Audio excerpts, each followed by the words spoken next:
Okay, so welcome to the lesson. We begin with May 2019, question number 1B, where we are told that the salesman earns a fixed basic salary and a commission that is directly proportional to the number of units sold in a month. During the months of February 2019 and March 2019, the salesman's total earnings were 60,000 and 70,000 respectively. The number of units sold by salesman in the months of February 2019 and March 2019 were 100 and 250 respectively. During the month of April 2019, the salesman sold 400 units. Using matrix algebra, determine the fixed monthly basic salary of the salesman, the commission earned per unit sold, and the total earnings of the salesman in the month of April. That is what you're supposed to do.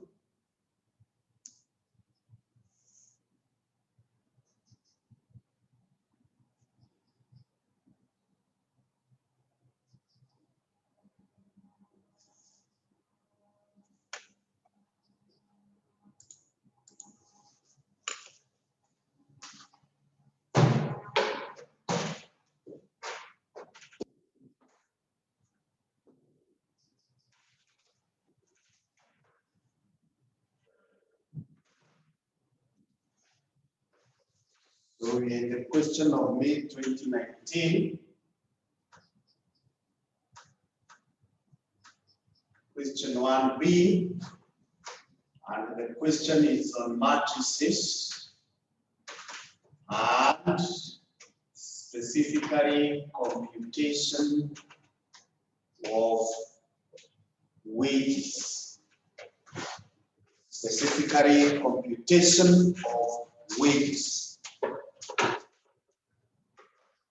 So in the computation of wages, we will begin by saying let Y to be the total pay,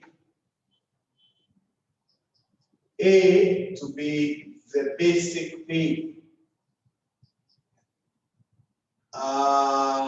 B to be commission paid per unit sold, per unit sold. X is units sold. Then Y should be equal to A plus BX. A plus BX.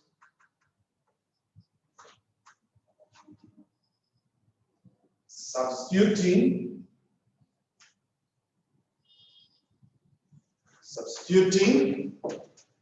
we get that in the first month, he made a salary of 60,000. And in the second month, a salary of 70,000. A plus. After the first month, he had sold 100. So 100B. And the second month, he had sold 250B. So this is the month of February. This is the month of February. And this is the month of March. The month of March.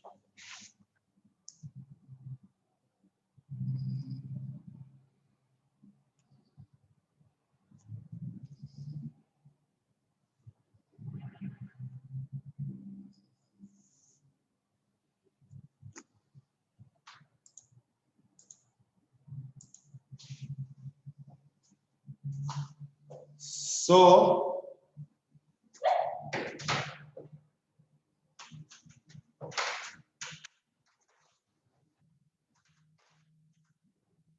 expressing the equations,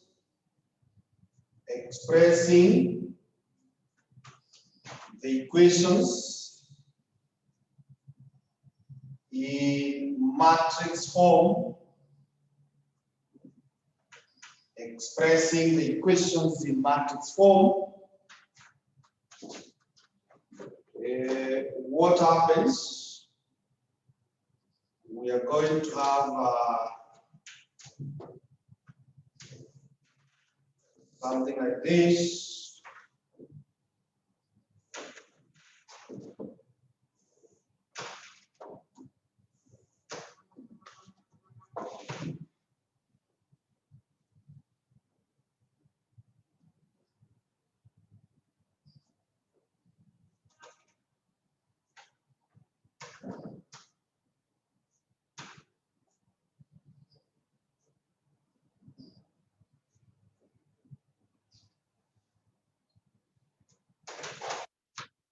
We take the coefficients on this other side so that we have 1 and 1 because of this.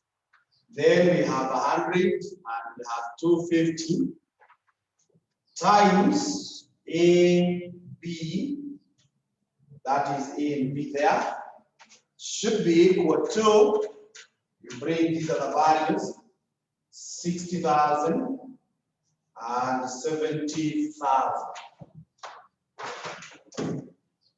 And 70,000.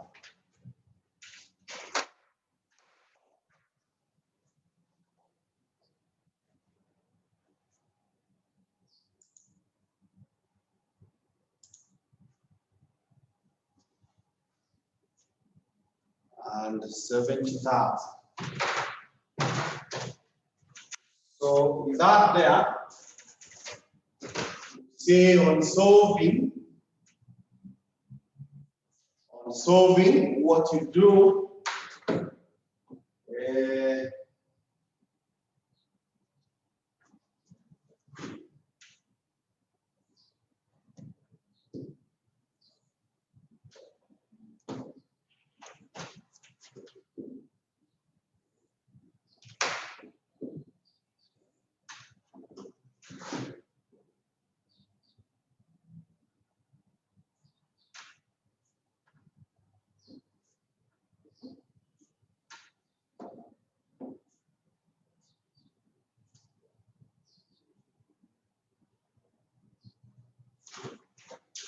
when you attempt to solve, I told you what happens.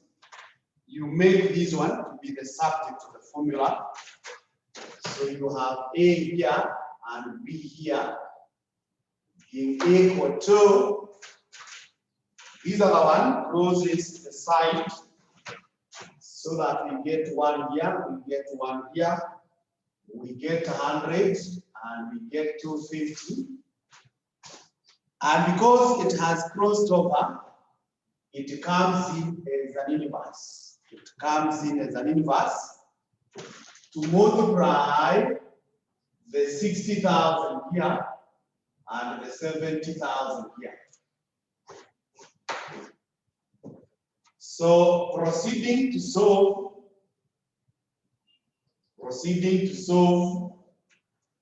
the first thing is in getting the inverse, we need the determinant, which will be 1 times 250, the major diagonal, minus 1 times 100, that is the minor diagonal elements. Then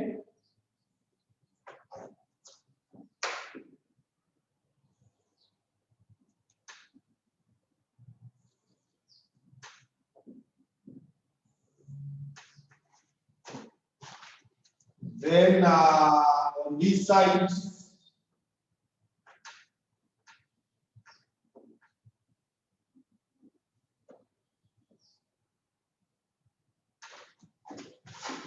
you change the positions of the major diagonal, 251.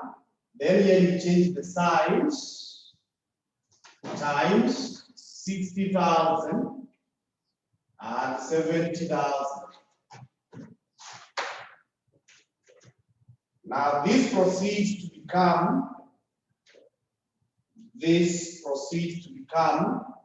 give me the determinant. Give me the determinant.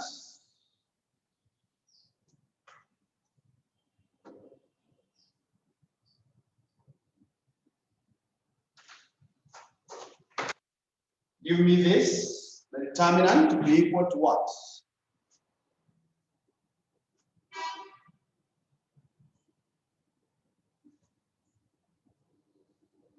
$150, good.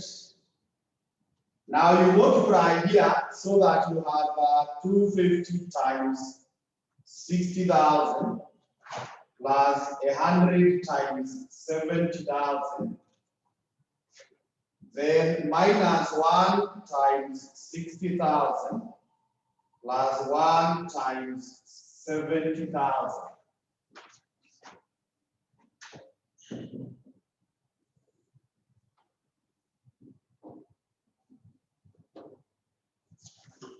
So work out that and then give me the very final answers. Work out that and give me the very final answers.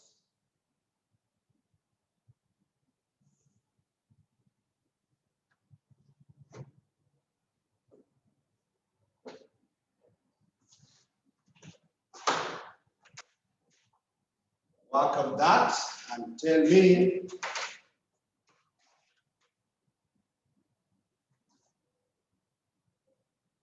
Oh, sorry. Sure, this one should have been negative. Yeah. Thank you.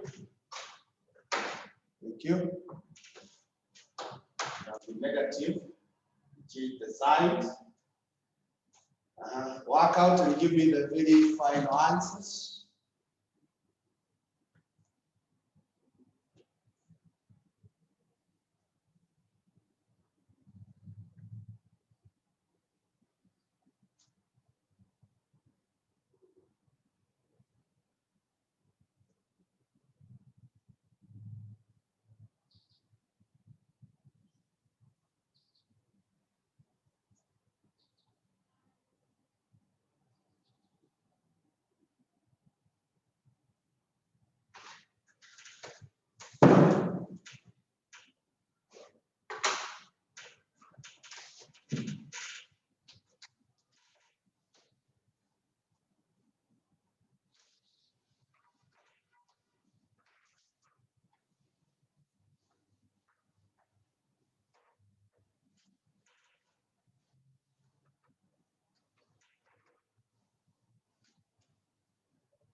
Waiting for the final answers.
Hey, where are the answers?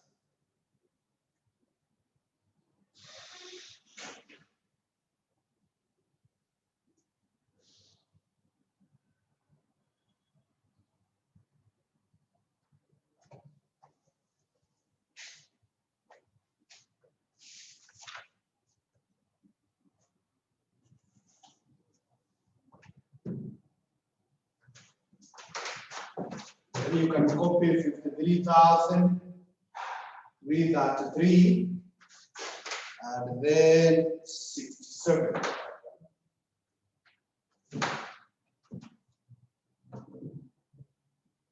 Those should be the answers. So thus, A should be shillings 53,333, and B should be shillings 67, and Y should be 53,333 plus 67x plus 67x.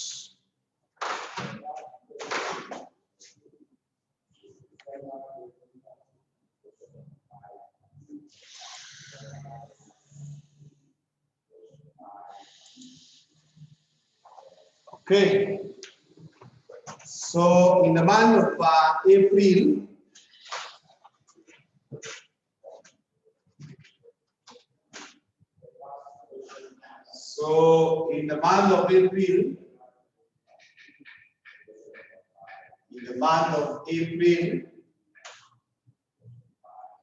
X, the number of units that were sold were 400. Y then should be 53,333 plus 67 times 400. And that one I am getting 400 times 67 plus 53,333. That is 8,133.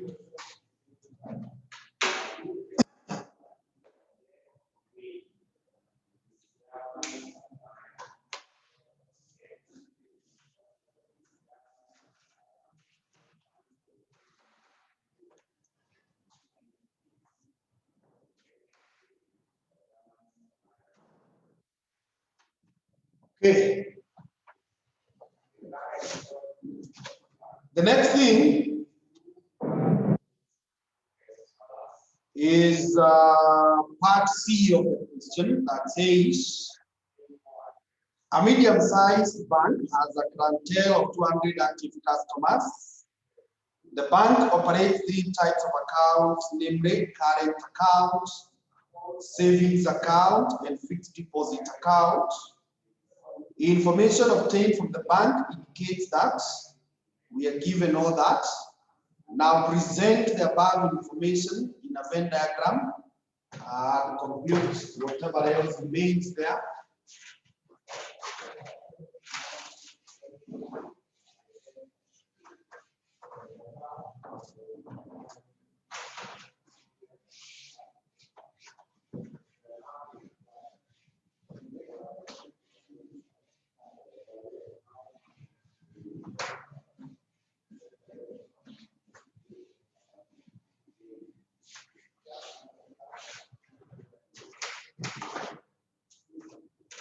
So now, that question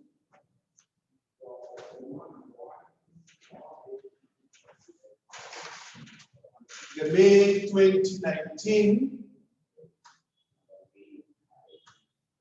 question 1C is coming from what we call set theory. It's coming from set theory. That's where it has been extracted. And in set theory, the first thing to bring is called Venn diagram. Venn diagram.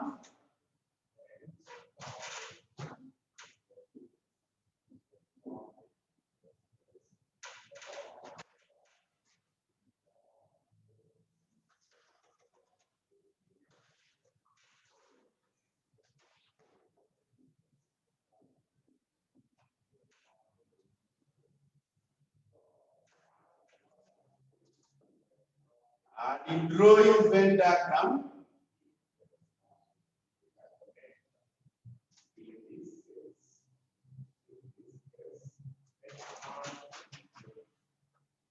I want my circles to fit in there.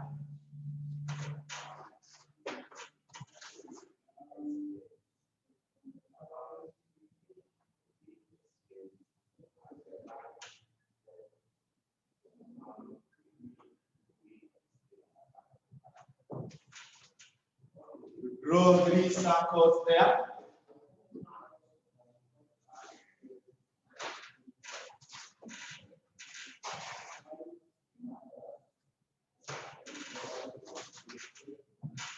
So this is A, B, C, D, E, F, G, and H. We are told the accounts are, the first account is called current.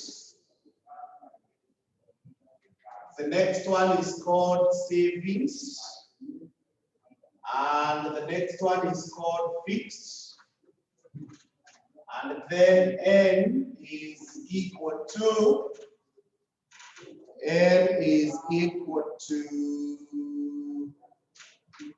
200. 200. So here I will have A, B, C, D, E, F, G, and H.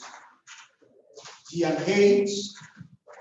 And when I will be through with that, my total here will add 200. My total will add 200.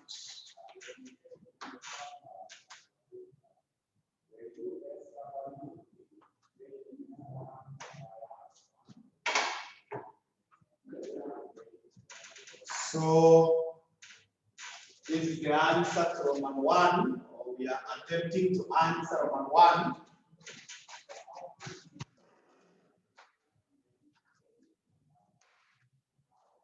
So in doing that, we are told 84 operate savings account. 84 customers operate savings account. So you go to the savings account, everyone inside the savings account, that is B plus C plus F plus G.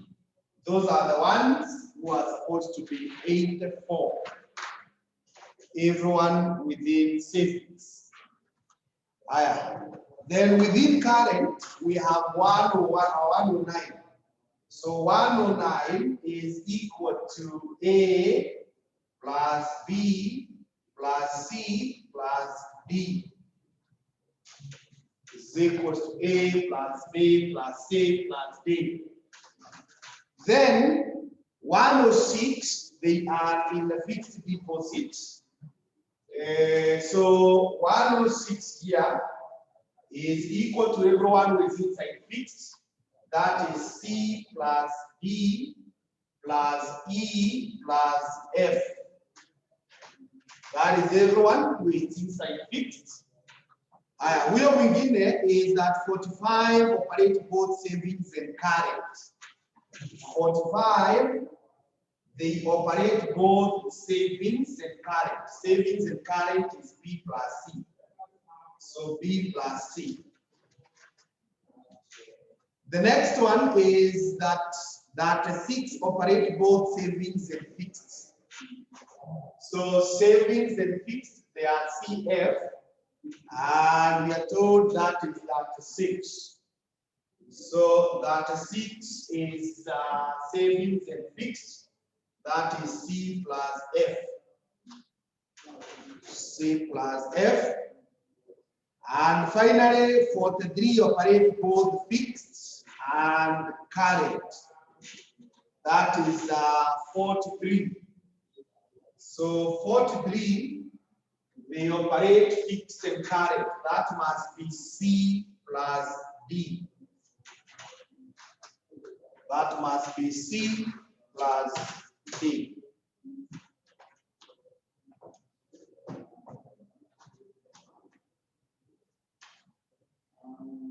In our equations there, we have not been able to get a single figure. So when you have not gotten a single figure, you proceed to do the whole equation and say A plus B plus C, or let me just invert it the other way around. My whole equation, the whole equation should be equal to 200, being equal to A plus B plus C plus D plus E plus F plus G plus H. That is my whole equation. My whole equation.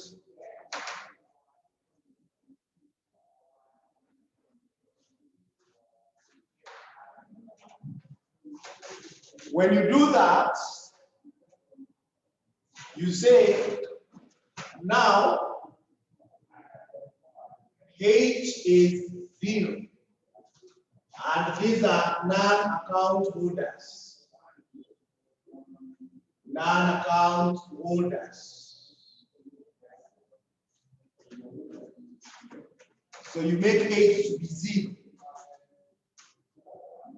so that you are able to get a starting point. Because the study was about the account holders. So H here are the fellows who do not have an account. So that be after you record your 0. When you record 0, this one you mark it that way. And then you go back to this equation and start looking for what can be known. You tell us H is known, then the whole of this block, A, B, C, D is known. This one, A, B, C, D is known. Then EF from here, because we know CD here, we know CD, then it is possible for us to know EF. So we come here and say that EF is also known. EF is also known.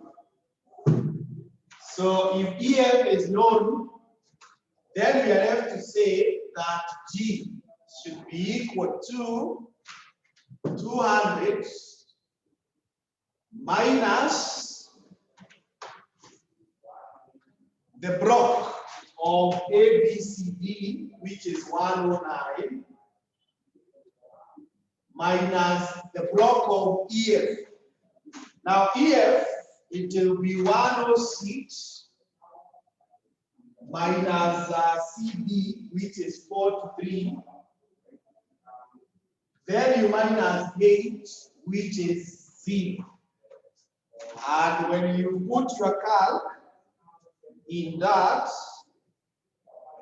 you are able to get that G is 28. That G is 28.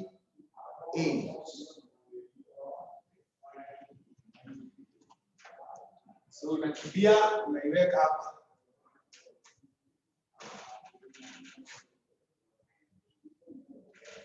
Alright, so this one you mark it out because it has a system view.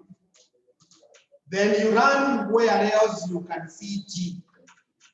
And where I find G first is here. So nikifika hapa, I will say that I know G. I know G. So who else is known there? BC is known. BC is known. So I'm now in a position to say that F should be 84 minus BC, which is 45, minus G, which is 28. And if you engage your calculator, you should be able to get 84 less 45 less 28 as 11.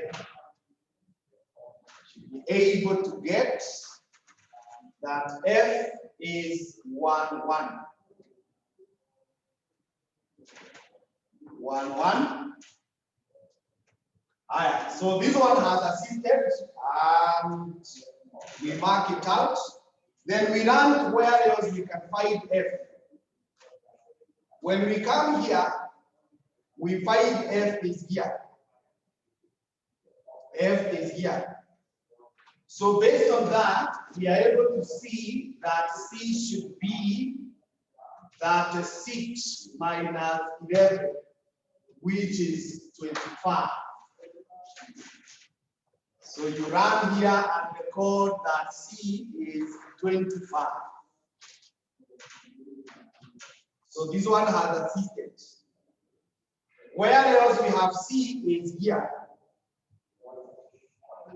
So based on that, I'm able to say that D should be 43 minus 25, which is 18.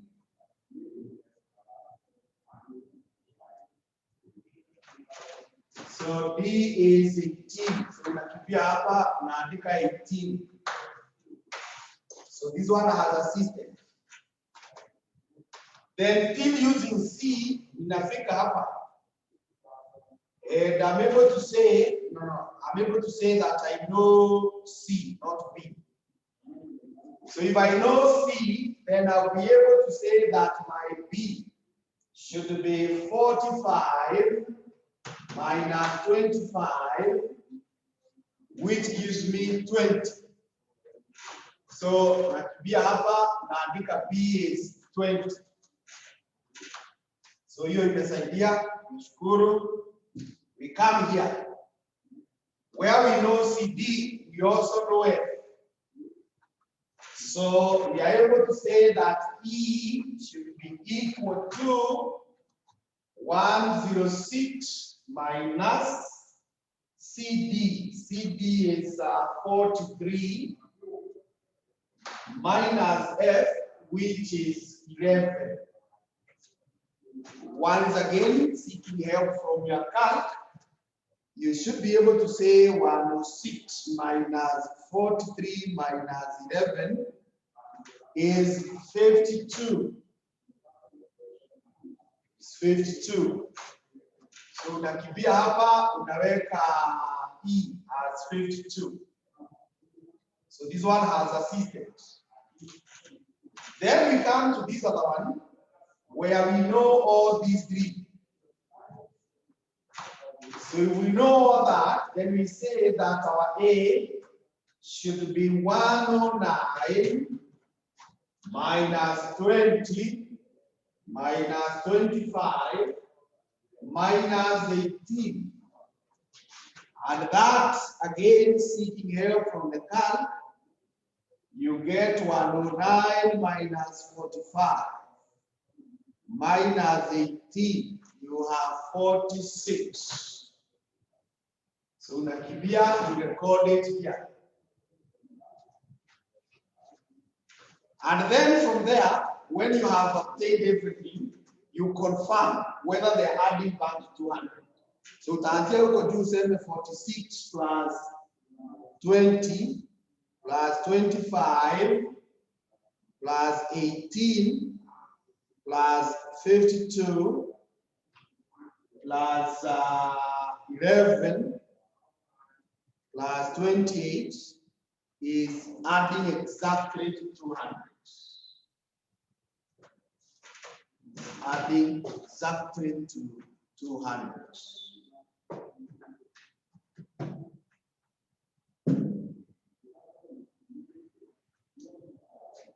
Good. Proceeding with the other part of the question, we are told to tell the probability that a customer operates the 3 accounts.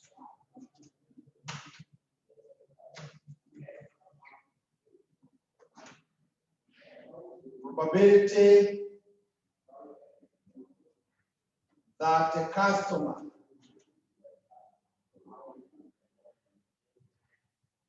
operates 3 accounts that the customer operates. 3 accounts. So that one will simply be C. C is the one who is operating all. So it will be C, you divide by N. And that gives you 25, you divide by 200. Get your answer there. And then finally, the probability that a customer operates only 2 types of accounts.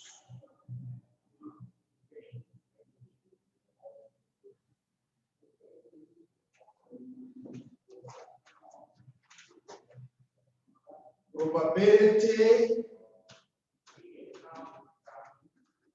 that a customer operates only 2 types of accounts. 2 types of accounts. Only 2 types of accounts. So those who are operating 2 accounts are B, D,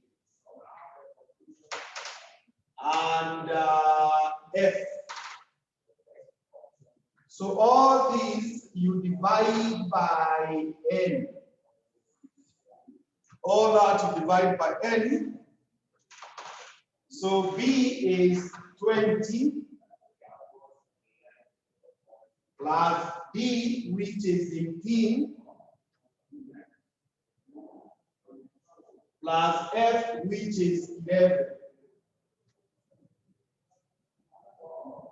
You divide this by 200 and get your answer.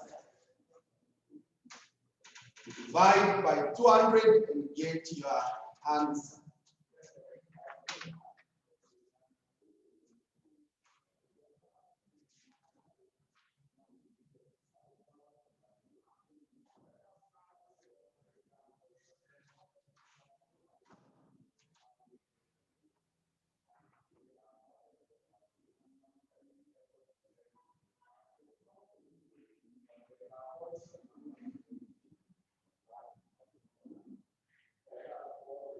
So once you're through, you tell me finished so that I proceed to the next one. Yes, Catherine, good. Once you're through, you tell me finished so that I proceed.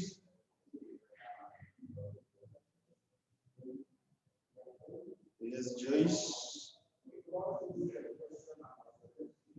Theodore. Halima.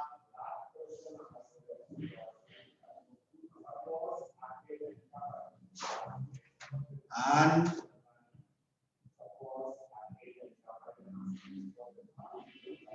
Alice.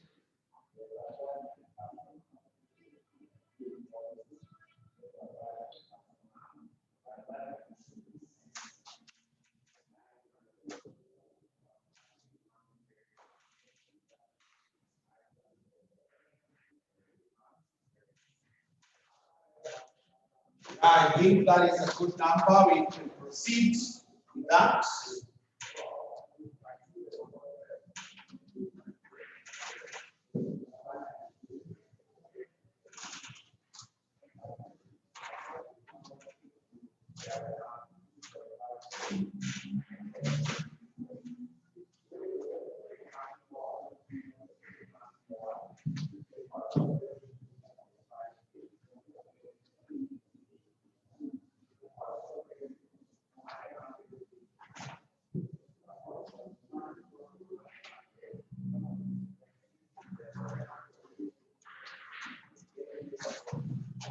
So question number 2 says, you give assumptions of normal distribution and binomial distribution.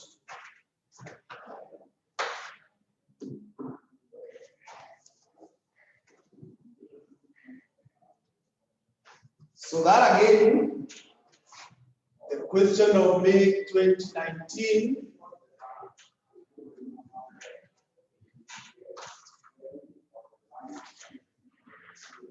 Question 2 is coming from a topic we call probability theory.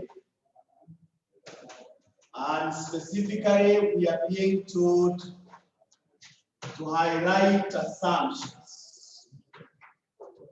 Highlight assumptions. And we start with the first one. We start with the first one called normal probability distribution. Normal probability distribution.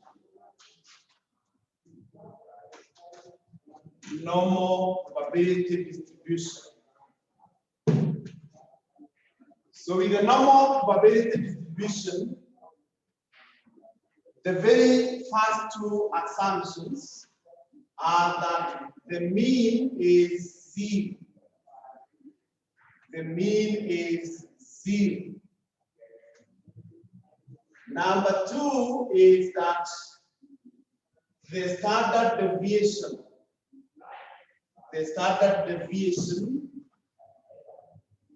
is 1.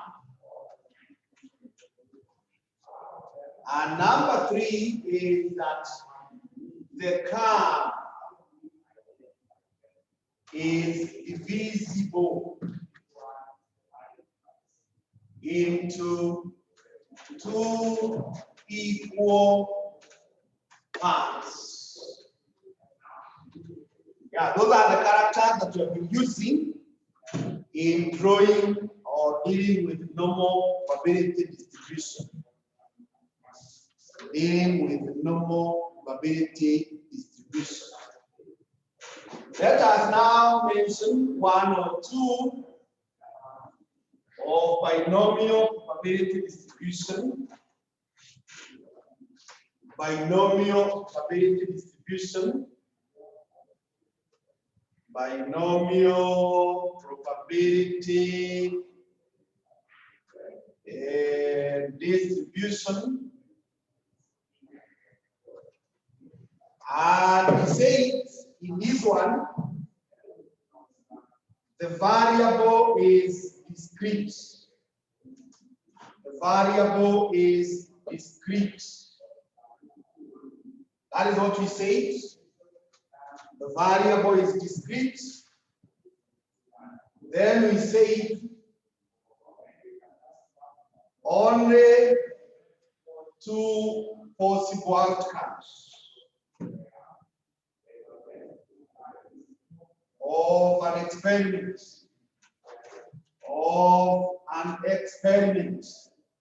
which we say can either be success or failure. We just have 2. The other one is that probability of success. Probability of success and failure, that is the 2 possible outcomes, remains constant. Remain constant. They remain unchanged. Something else is that the trials are independent of each other. Are independent of each other. Are independent of each other.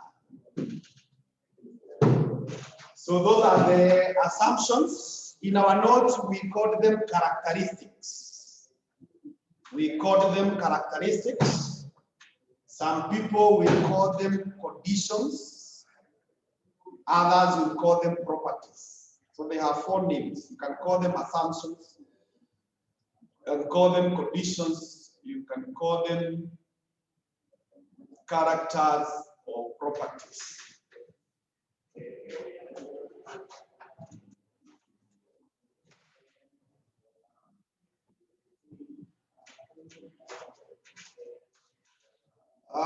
The next thing is that a certain store has 3 cashiers serving customers at any given point in time.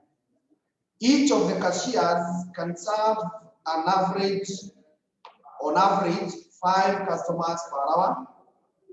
The arrival rate of customers averages 12 customers per hour. So we are told to get the probability that there are no more customers in the queuing system at a given point in time. There are no customers at a given point of time.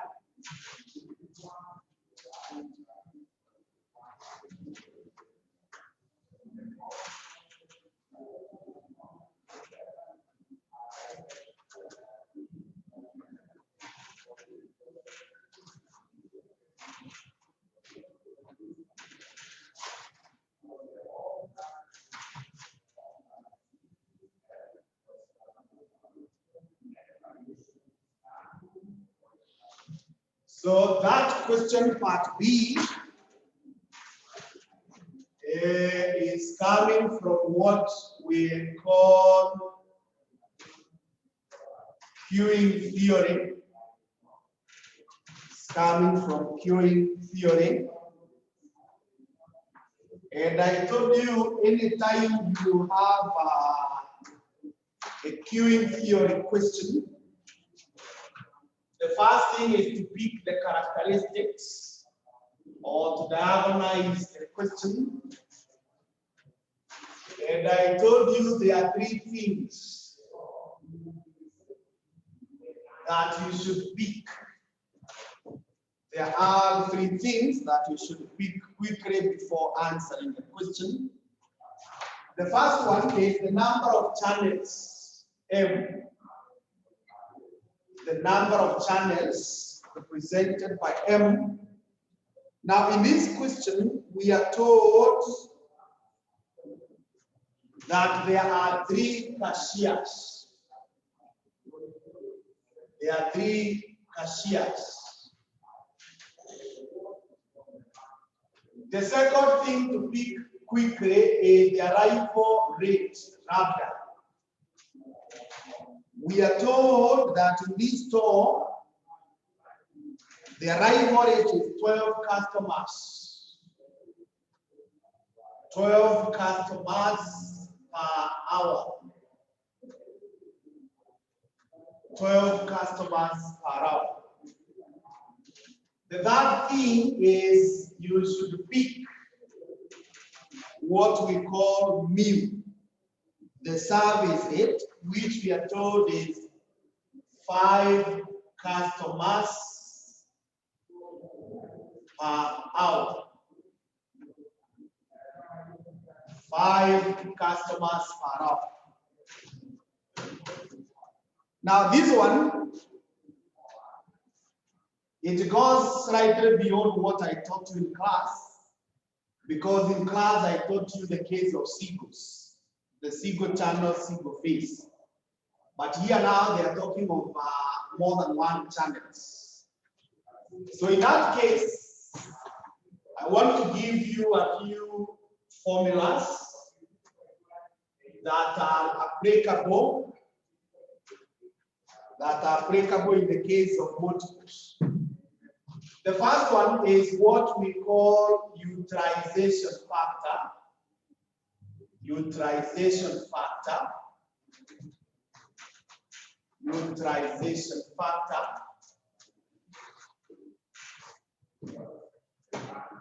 So utilization factor P, the probability that we are busy, is given as lambda.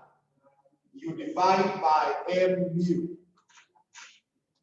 So this will be 12, which you divide by 3 times 5. 12, we divide by, so seeking help from the calc, that gives us 0.8. So that is the probability that the system is busy. The system is busy. The next one, which is what the examiner wanted the candidate to compute, is probability that there are no customers. So probability that there are no customers is simply that the probability that the system is idle. The system is idle. If there are no customers, the system will be idle.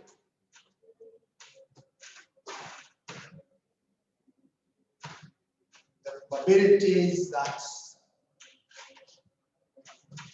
So this one is called P naught. And P naught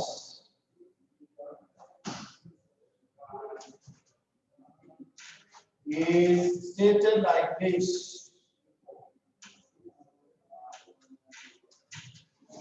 You say sum from I is equal to 0 all the way to n being equal to n minus 1.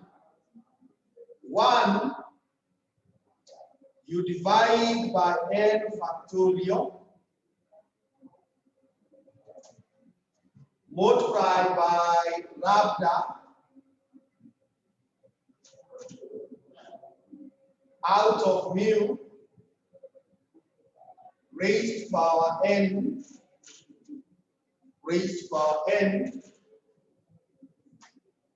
plus 1 out of m factorial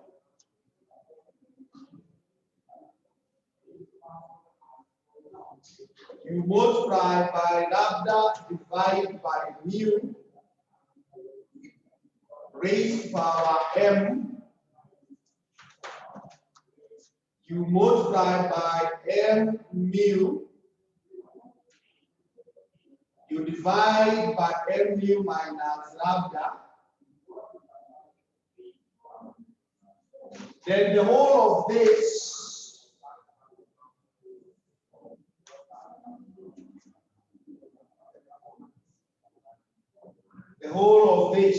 you get the inverse.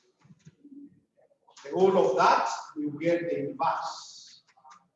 That is how it is computed.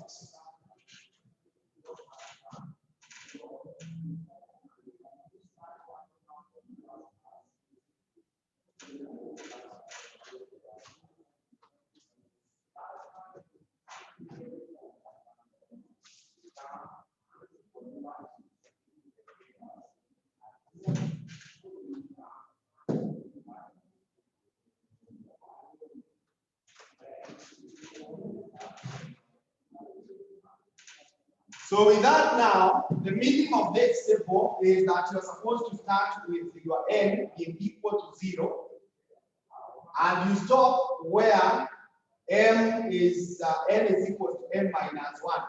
So because our m is 3, we shall stop at 2.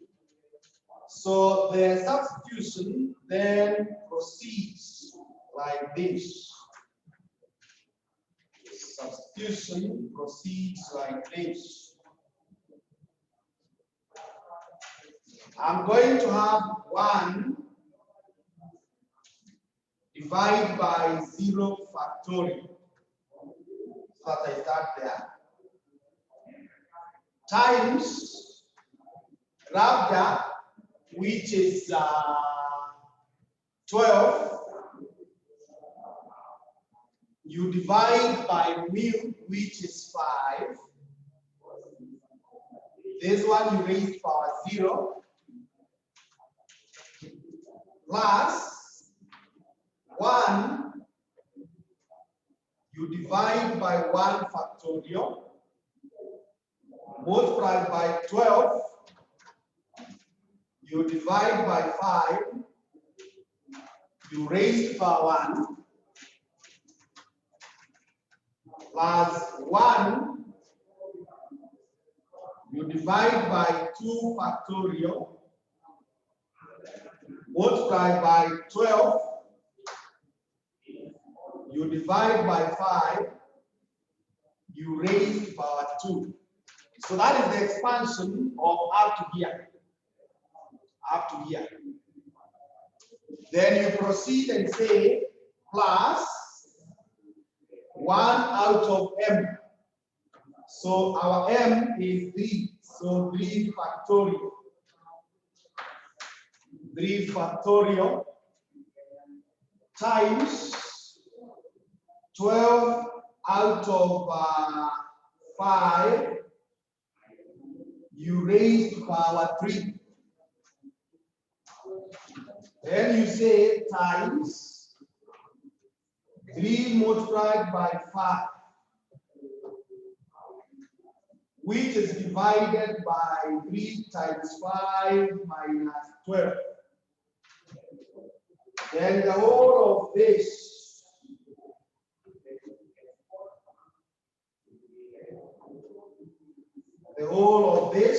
you get the inverse. You get the inverse.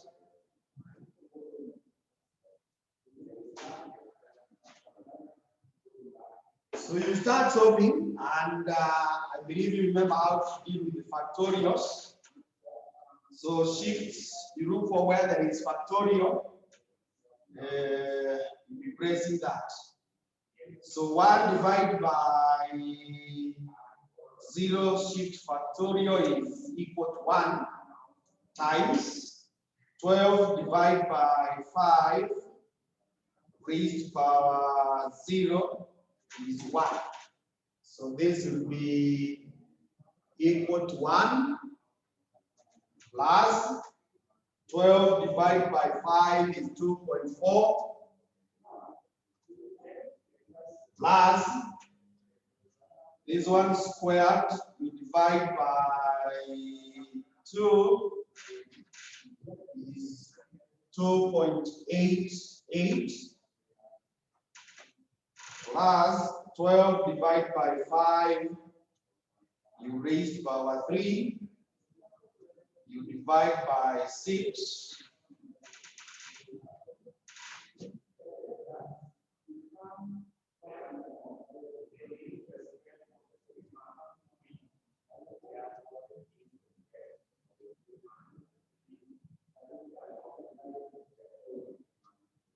you multiply by 15 you divide by 3 is 11.52.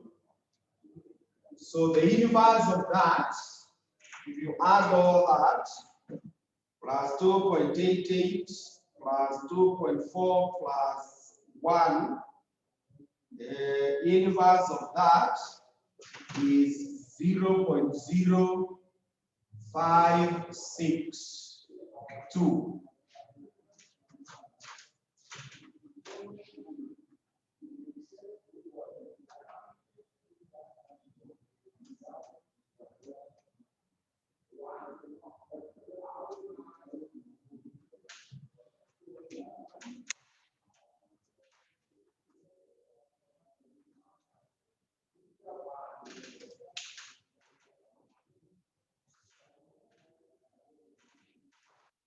Figure hapo, you type the word okay, so that I proceed from there.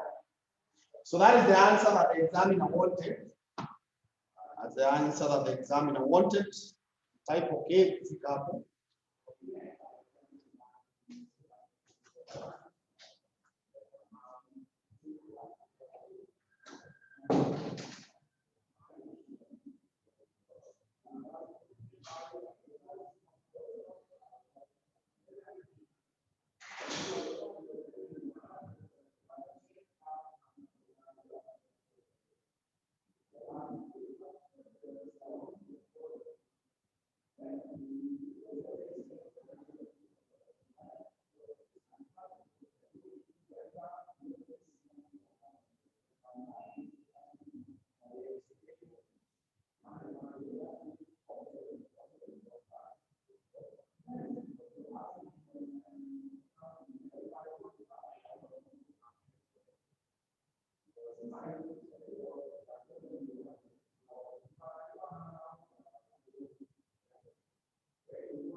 Okay.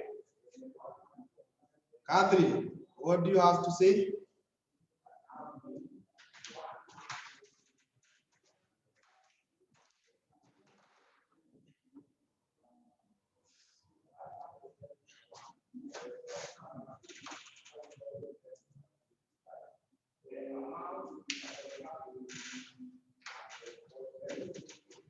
Okay.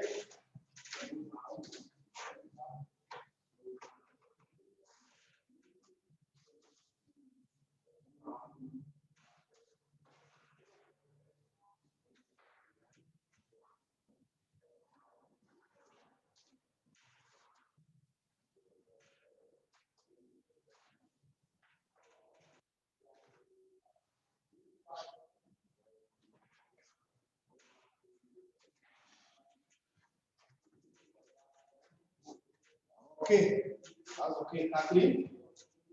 And the next thing, still under that, is number of customers in the system.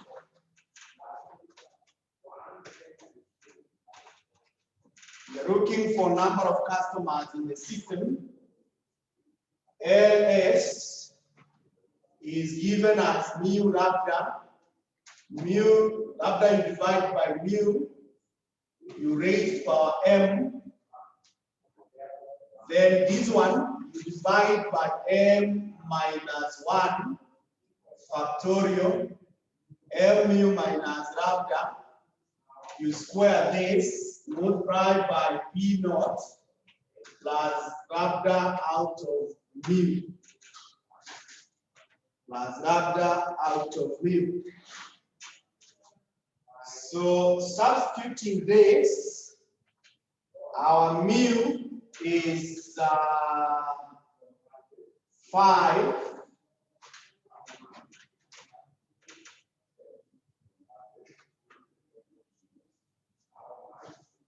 Our lambda is 12. Multiplied by 12, which is divided by 5, you raise power 3. Then this one, you have 3 minus 1 factorial, 3 times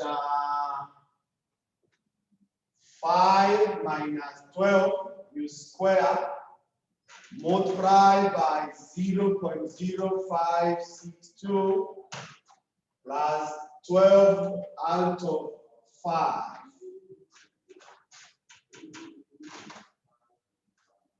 So solving that,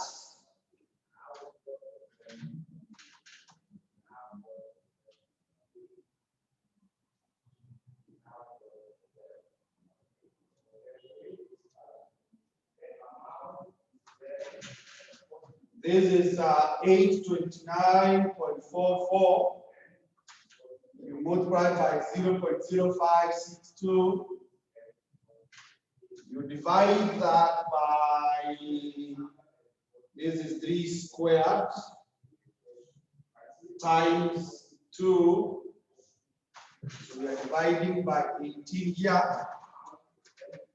Plus 12 divided by 5 is 2.4.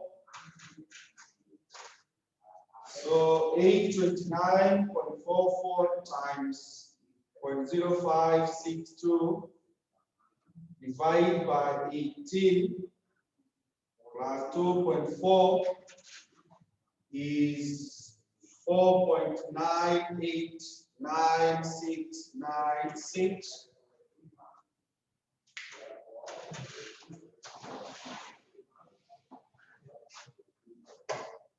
which you can round to 5 customers.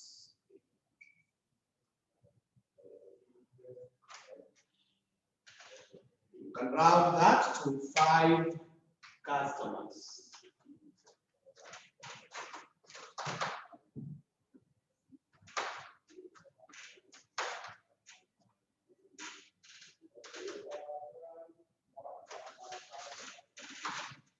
Then from there, you get number of customers in the queue.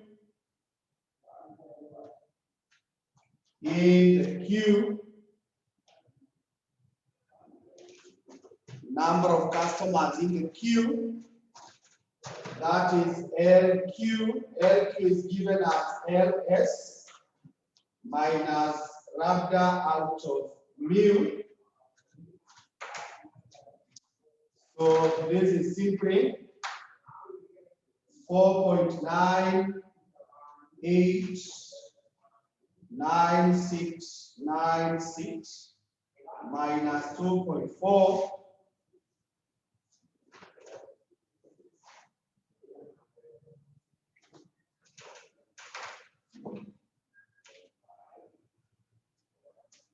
2.589696.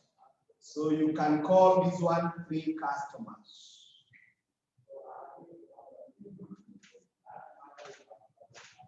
You can talk of 3 customers.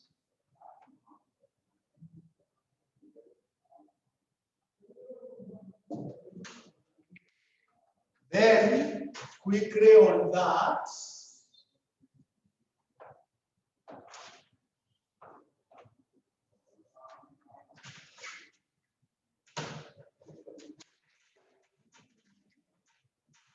we are told to compute waiting time. waiting time in the system, WS, it is computed like this.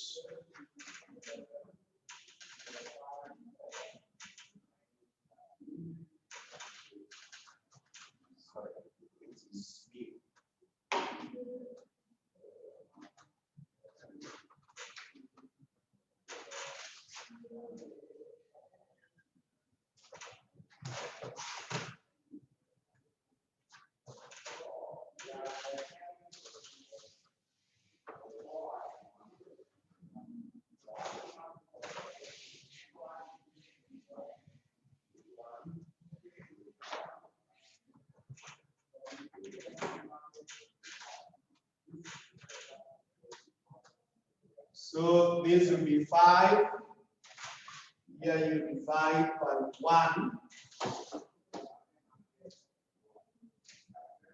So work out that, and then on your own,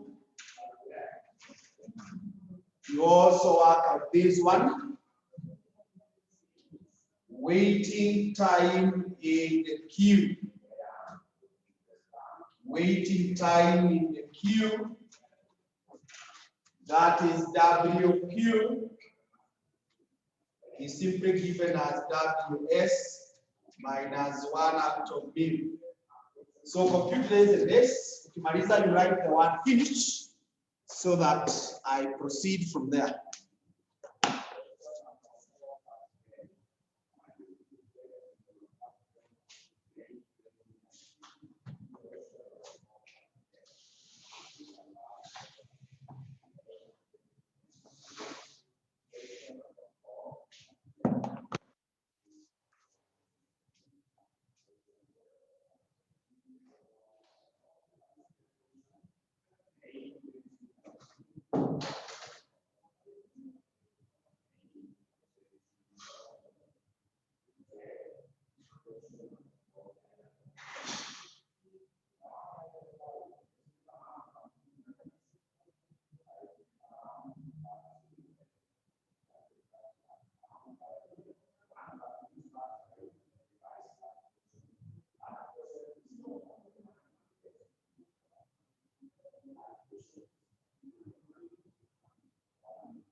Okay.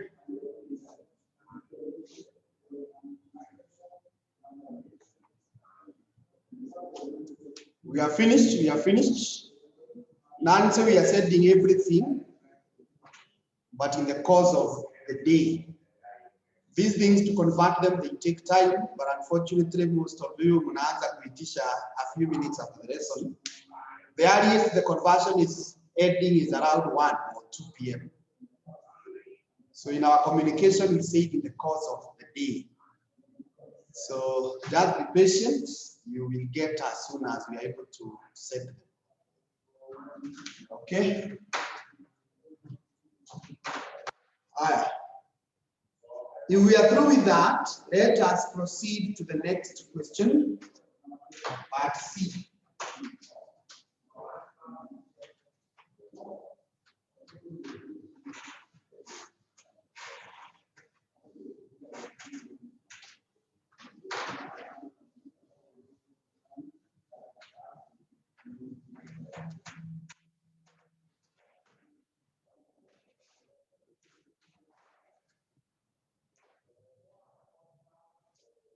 Yeah, some of the classes we are also having issues.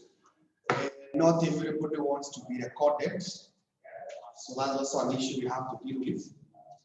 So some are available, some are not. But we shall say what we are ready to prepare, what we have been able to prepare. Okay. Part C of the question, a manufacturing company intends to introduce a new product into the market. 3 products have been proposed, namely P1, P2, and P3. The company can only introduce one of the 3 products. The following are the estimates of the probabilities and annual profits of the 3 products at given states of demand, namely high, moderate, and low. So we are given that, and we are told to do a decision tree showing the payoff and the expected monetary value of each alternative, and then we advise the management. Then we advise the management.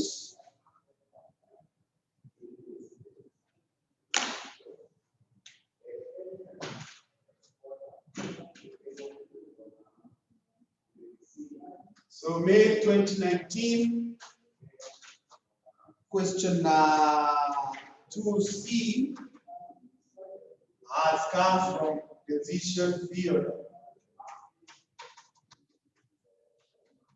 Decision field.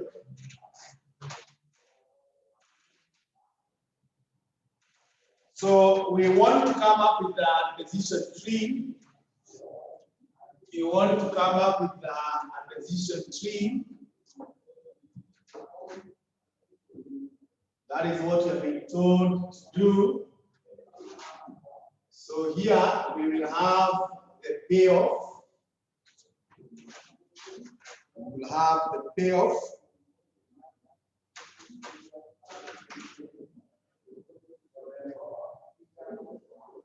Because you can see there are 3 states of demand and 3 products. That tells you there will be 9 tails. There will be 9 tails.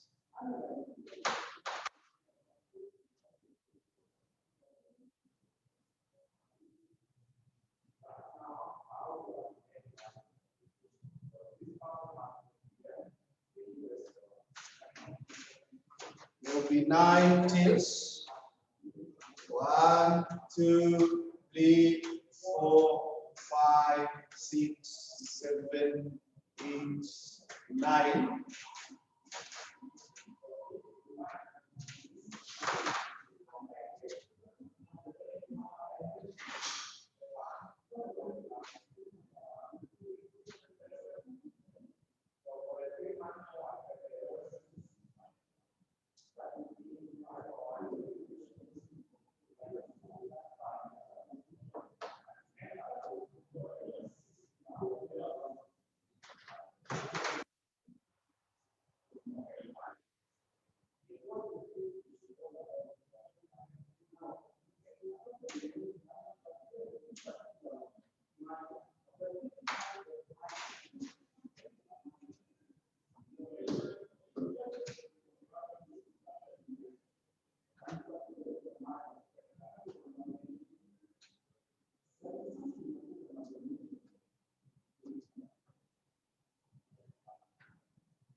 So draw such diagram. This is P1, this is P2, and this is P3.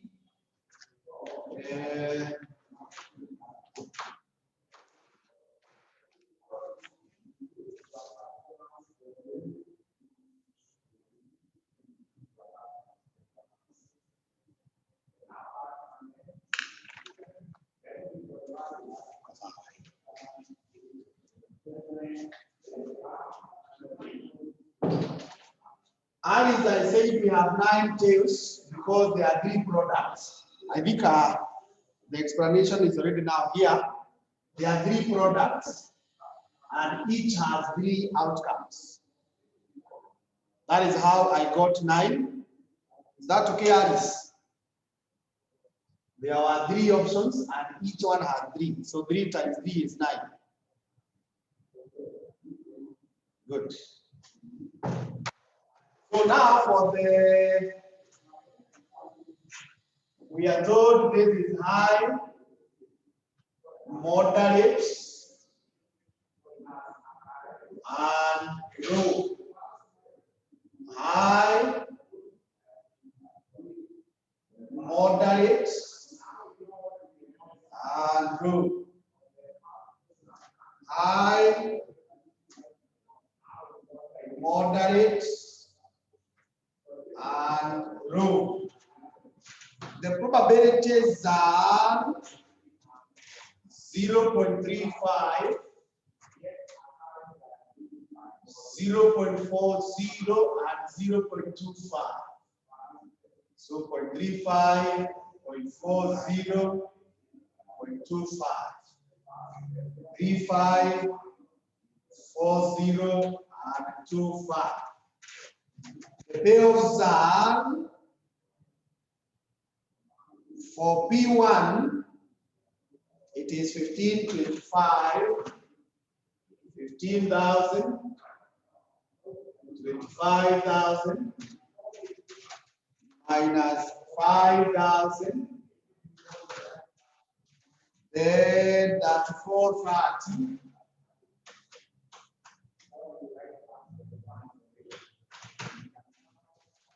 Then minus 3,000. Then 22,500.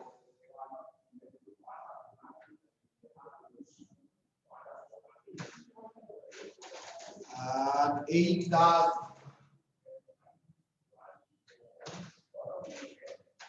8,000.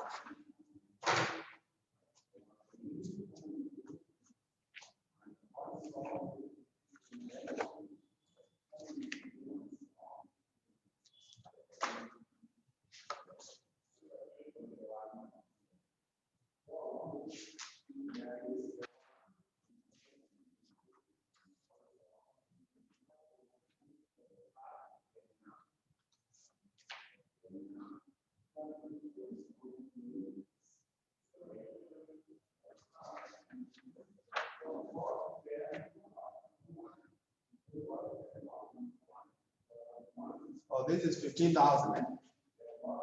Okay.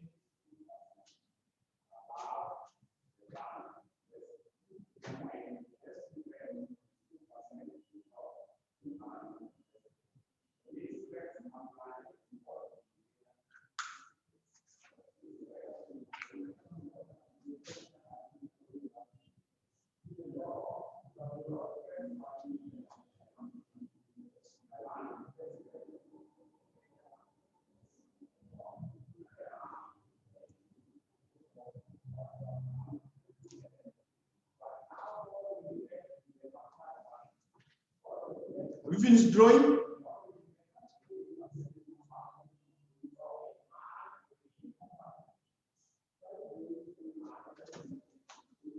Okay, good.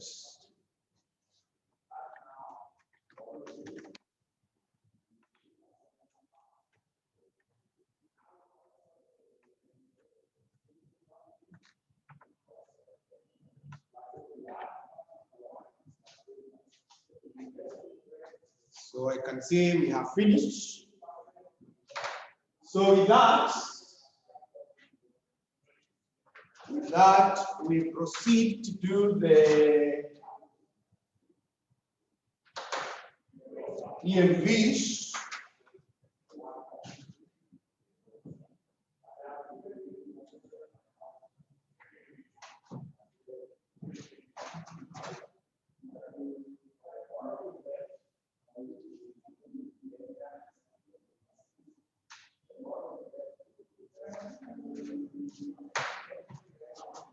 We have the load here. Then we have the expected monetary value. The expected monetary value. So when you come to number 1, You will say 0.35 times 15,000 plus 0.4 times 25,000 plus 0.25 times minus 5,000. So if we take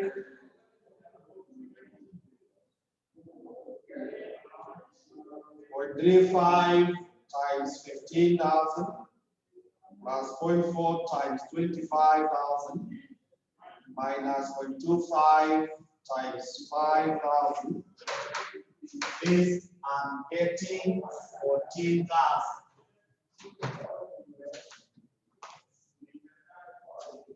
14,000. Then we go to number 2 and do the same thing. 0.35 times 34,000 plus 0.4 times 30,000 plus 0.25 times minus 3,000. So 0.35 times 34,000 plus 0.4 times 30,000 minus 0.25 times 3,000. I'm getting 23,150.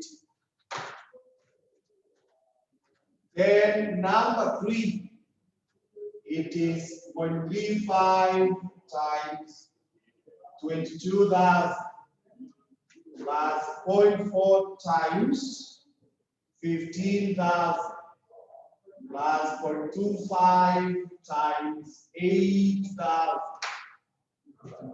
So 0.35 times 22,000 plus 0.4 times 15,000 plus 0.25 times 8,000.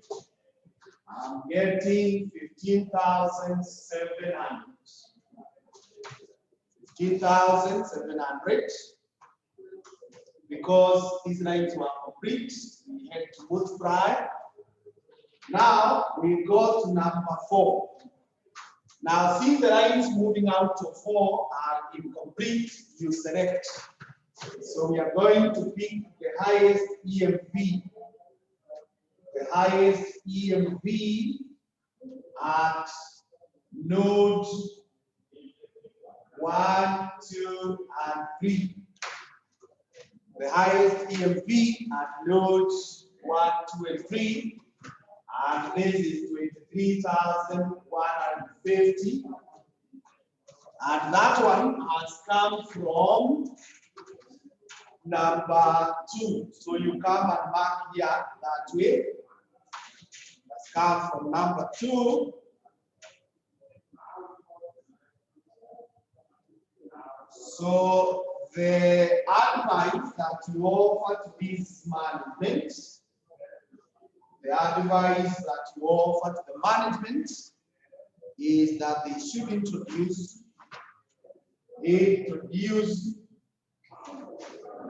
products P2 since it has the highest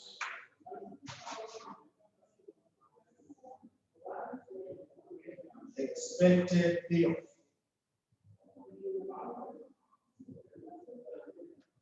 Expected payoff or the expected monetary value.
So if we are okay with that, I propose we go to question number 3.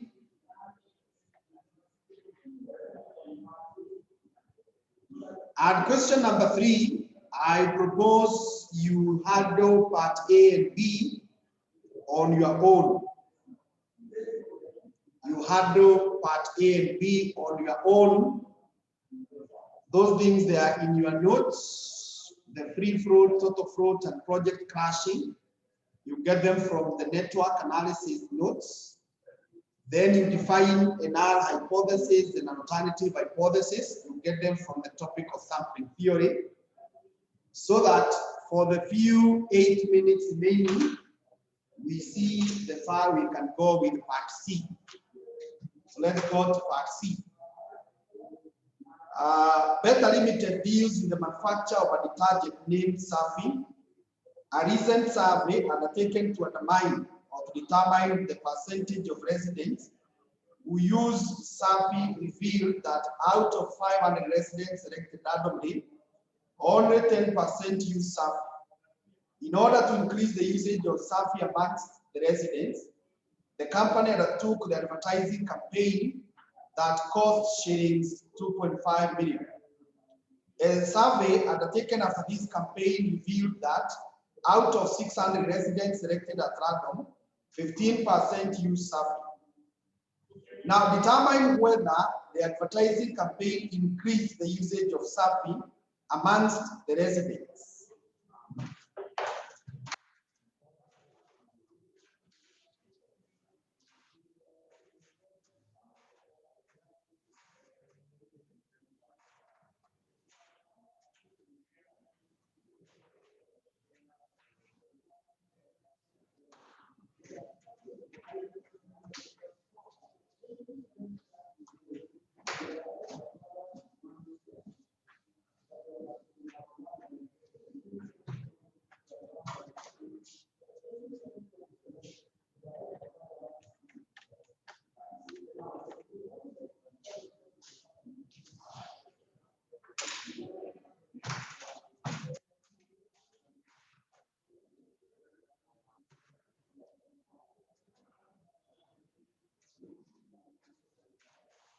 So the question of May 2019, question 3C.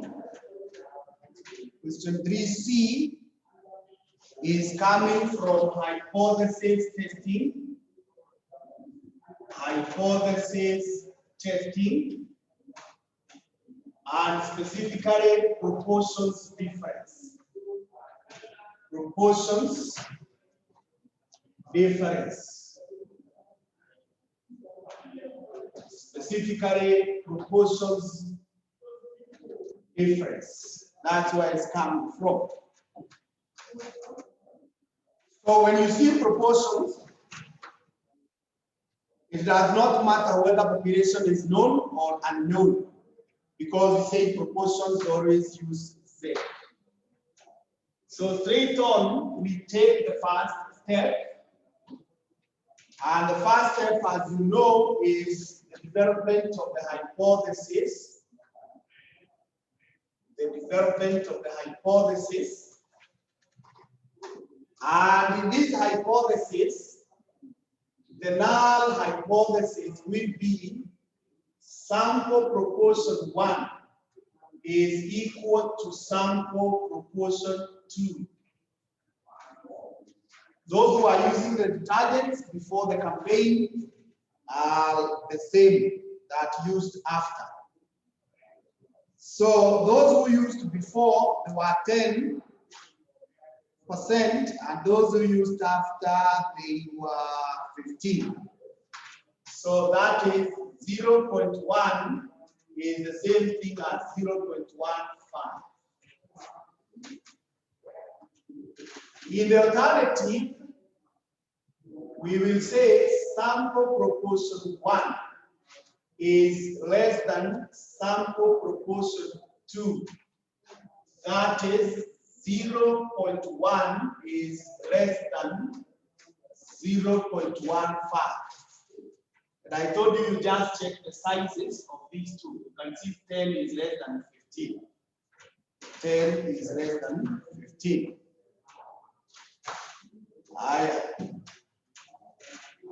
The next thing that you are supposed to identify is what we call significance level. Significance level. And here we have been told that we use alpha at 0.05. We use alpha at 0.05. The third step is called test statistic. And this one you know so well. We always use Z. We always use Z. And in using Z, what tunasema sample proportion 1 minus sample proportion 2 is supposed to be divided by the square root of sample proportion 1, 1 minus sample proportion 1, which is divided by sample size 1, plus sample proportion 2, 1 minus sample proportion 2, you divide by sample size 2.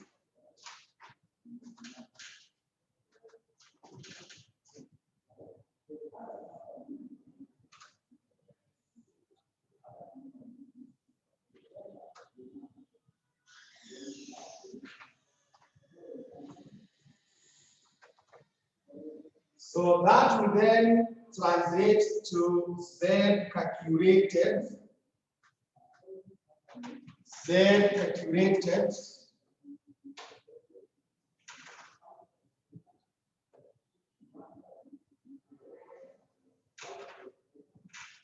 being equal to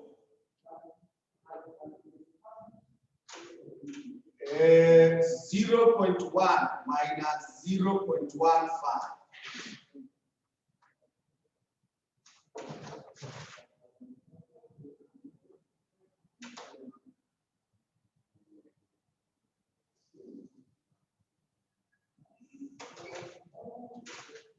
So that I have 0.1 here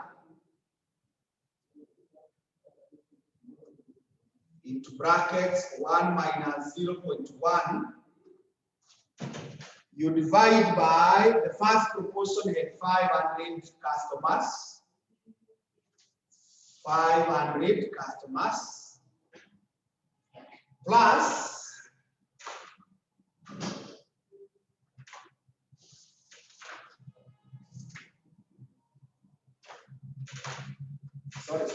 sorry, this one is supposed to say times, not plus.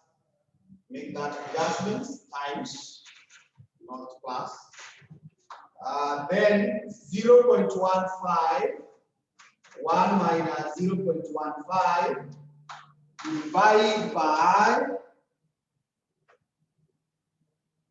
you divide by 600. And for the interest of time, because now the time is already over, when you go to compute, you will confirm whether you get 2.52.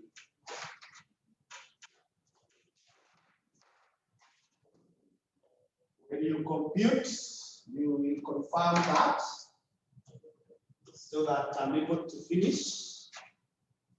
The next thing is to do the decision rule.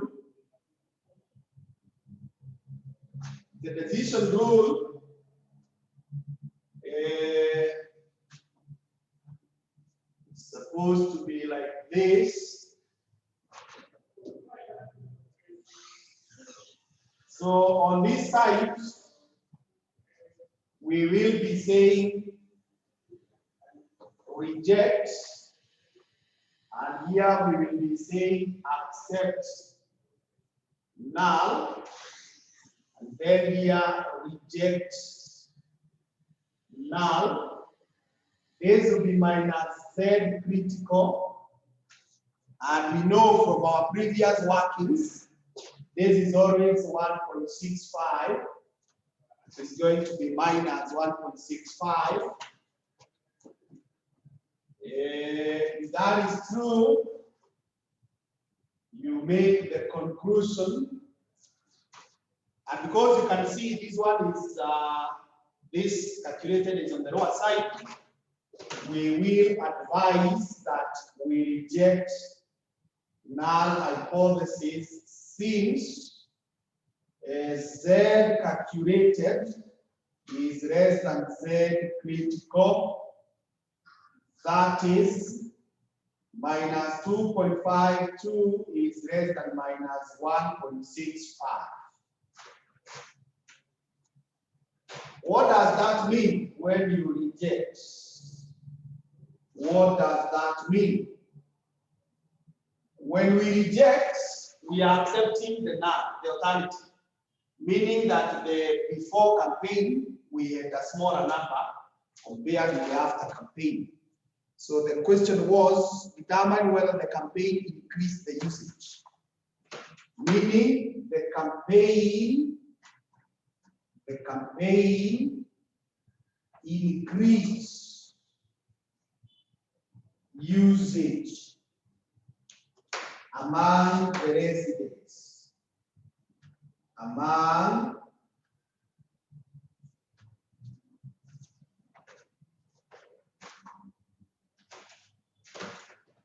amongst the residents.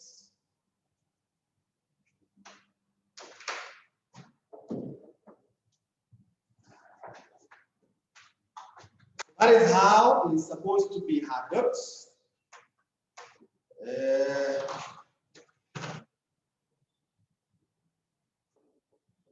you have any query, you can raise it.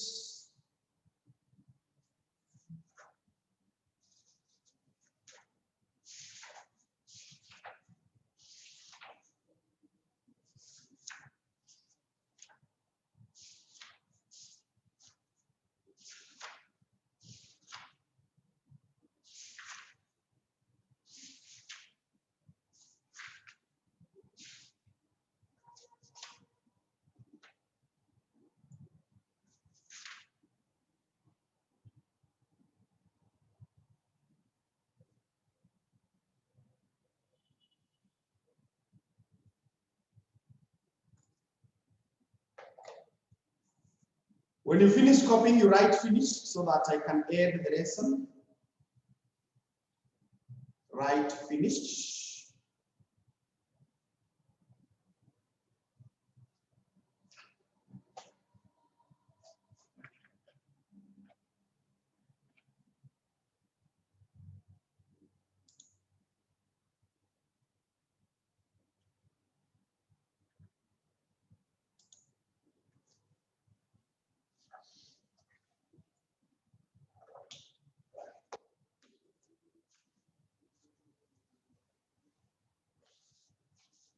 Yes, the homework has finished.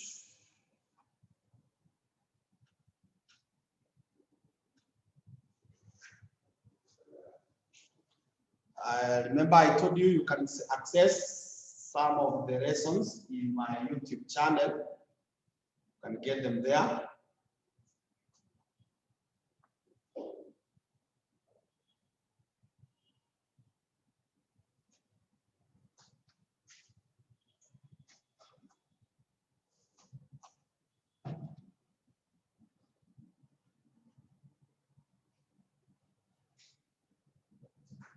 And has finished. So as you finish, you can also exit to Patane Kesho from 4:30.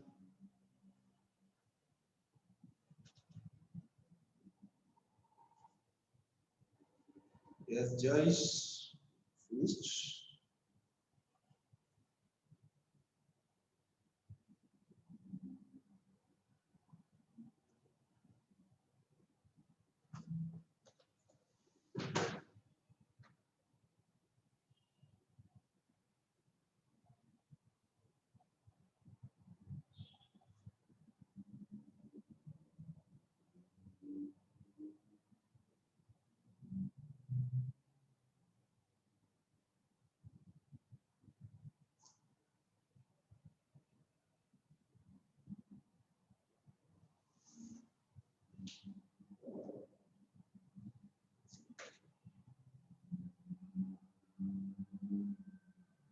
So once you finish,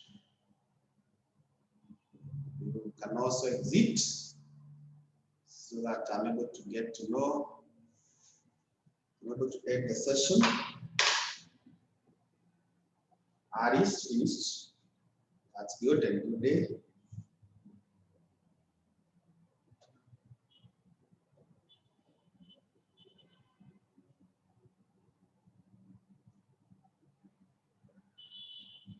And say, good. Even Harima is through. So we now pick from there. So you can also consider recommending the books, my books, to your colleagues, Harima, and that would be good. So thank you and have a good day.